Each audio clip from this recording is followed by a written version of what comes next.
사무엘상 4장 12절에서 22절 말씀입니다. 당일에 어떤 베냐민 사람이 진영에서 달려나와 자기의 옷을 찢고 자기의 머리에 티끌을 덮어쓰고 실로에 이르니라. 그가 이를 때는 엘리가 길 옆 자기의 의자에 앉아 기다리며 그의 마음이 하나님의 괴로 말미암아 떨릴 즈음이라. 그 사람이 성읍에 들어오며 알림에 온 성읍이 부르짖는지라.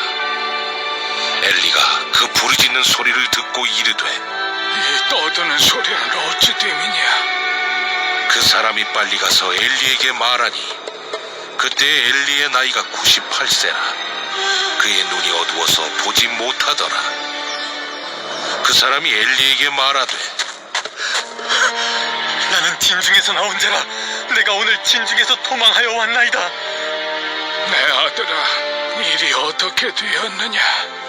이스라엘이 블레셋 사람들 앞에서 도망하였고 백성 중에는 큰 사륙이 있었고 당신의 두 아들 홈니와 비느하스도 죽임을 당하였고 하나님의 괴는 빼앗겼나이다. 하나님의 괴를 말할 때 엘리가 자기 의자에서 뒤로 넘어져 문 곁에서 목이 부러져 죽었으니 나이가 많고 비대한 까닭이라. 그가 이스라엘의 사사가 된 지 40년이었더라. 그의 며느리인 비느하스의 아내가 임신하여 해산 때가 가까웠더니 하나님의 괴를 빼앗긴 것과 그의 시아버지와 남편이 죽은 소식을 듣고 갑자기 아파서 몸을 굽으려 해산하고 죽어갈 때 곁에 서 있던 여인들이 그에게 이르되 두려워하지 말라. 내가 아들을 낳았다. 하되 그가 대답하지도 아니하며 관념하지도 아니하고 이르기를 영광이 이스라엘에서 떠났다. 하고 아이 이름을 이가봇이라 하였으니 하나님의 괴가 빼앗겼고 그의 시아버지와 남편이 죽었기 때문이며 또 이르기를 하나님의 괴를 빼앗겼으므로 영광이 이스라엘에서 떠났다. 하였더라. 법궤를 앞세워 블레셋과의 전쟁에 나간 이스라엘은 자신들의 기대와는 달리 대패하였습니다. 3만 명이 죽고 홈리와 비느하스도 죽고 법궤는 빼앗겼습니다.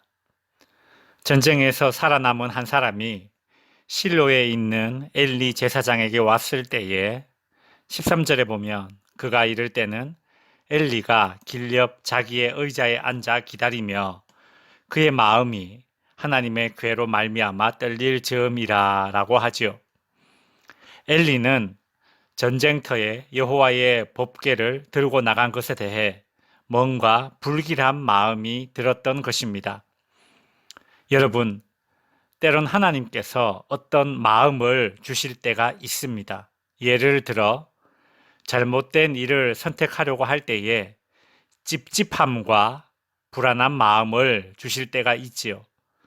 그런데 개인적인 욕심 때문에 혹은 인정에 이끌려 하나님이 주시는 마음을 무시하고 일을 강행할 때가 있습니다. 그렇게 하나님이 주신 마음을 무시하다 보면 나는 점점 영적으로 둔감해지게 됩니다. 마치 굳은 살이 배기듯이 되어버립니다.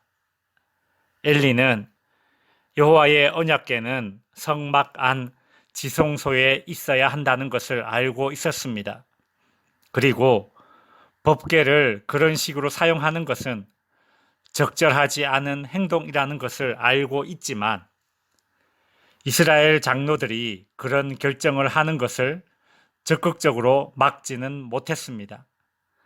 자신의 아들들이 하나님께 드리는 제사를 모독하는 행동을 하는 것도 적극적으로 막지 않았고 전쟁터에 법궤를 옮기는 일에 앞장섰던 두 아들들을 적극적으로 막지 못했습니다. 성도 여러분, 영적으로 둔감해지지 않도록 작은 마음에도 반응해야 합니다. 실천할 수 있는 작은 것부터 순종으로 반응해야 더 중요한 사안에서 더 큰 분별력이 필요할 때에 영혼의 선한 감각이 살아있어 제대로 된 반응을 할 수 있게 됩니다. 전쟁터에서 살아온 전령은 엘리에게 상세하게 보고를 합니다. 이스라엘은 패하였고 당신의 두 아들 홈리와 비느하스도 죽었고 법궤는 빼앗겼다라는 말을 전하자 18절 하나님의 궤를 말할 때에 엘리가 자기 의자에서 뒤로 넘어져 문 곁에서 목이 부러져 죽었으니 참으로 허망한 죽음입니다. 이스라엘의 대제사장이요 지도자로서 40년을 다스렸으나 그의 마지막이 우리에게 남긴 교훈은 씁쓸한 교훈입니다.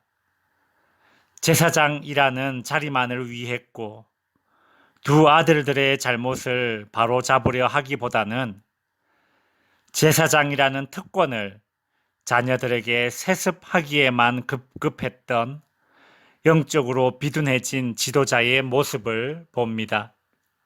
성도 여러분, 일평생 자리만을 탐하여 살았던 엘리 제사장이 그가 앉아있던 자리, 의자가 뒤로 넘어져 목이 부러져 죽었다는 것은 우리에게 시사하는 바가 있습니다. 내가 그토록 원하는 자리, 그 자리만을 위해 매진하는 인생은 결국 그 자리에서 허망하게 끝을 보고 맙니다. 명예와 권력의 허무함이 이와 같습니다. 성도 여러분, 하나님이 함께 하시지 않는 자리는 이처럼 끝이 허무하다는 것을 잊지 마십시오. 홈리와 비느하스가 전쟁에서 죽고 그 소식을 들은 엘리 제사장은 의자가 뒤로 넘어가 죽었는데 그때 엘리의 며느리 비느하스의 아내가 출산을 하게 됩니다. 그녀는 출산을 하다가 법궤가 빼앗긴 것과 시아버지와 남편이 죽은 소식을 듣고 출산을 하다가 죽게 됩니다. 20절 죽어갈 때에 곁에 서 있던 여인들이 그에게 이르되 두려워하지 말라 네가 아들을 낳았다 하되 그가 대답하지도 아니하며 관념하지도 아니하고 21절 이르기를 영광이 이스라엘을 떠났다 하고 아이 이름을 이가봇이라 지었습니다.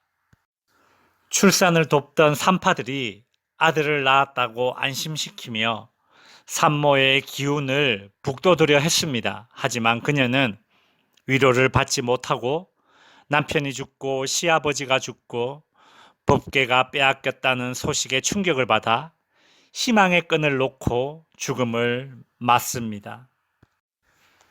그녀는 유언으로 아이의 이름을 이가봇이라고 지었는데 그 뜻은 영광이 없다란 뜻입니다. 엘리 가문에 주어졌던 심판의 말씀은 이로써 다 이루어졌습니다. 할아버지도 아버지도 어머니도 혈육이라곤 하나도 없는 이 아기의 암담한 처지는 하나님을 떠난 이스라엘 백성들의 처지와 상황을 대변하고 있습니다. 말씀을 정리하겠습니다. 성도 여러분, 법궤가 이스라엘에 없어서 하나님의 영광이 없는 것이 아닙니다. 이방 민족에게 법궤를 빼앗긴다는 것은 하나님 자신의 이름에 치욕스러운 일임에도 불구하고 하나님께서 이스라엘에게서 영광을 거두셨습니다.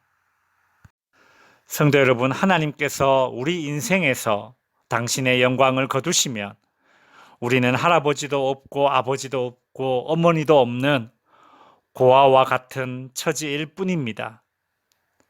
어떤 자리만 추구하고 매진하는 인생이 아니라 하나님의 영광을 추구하고 매진하시는, 그래서 하나님의 영광과 늘 함께 하시는 성도님들이 되시길 주님의 이름으로 축원드립니다.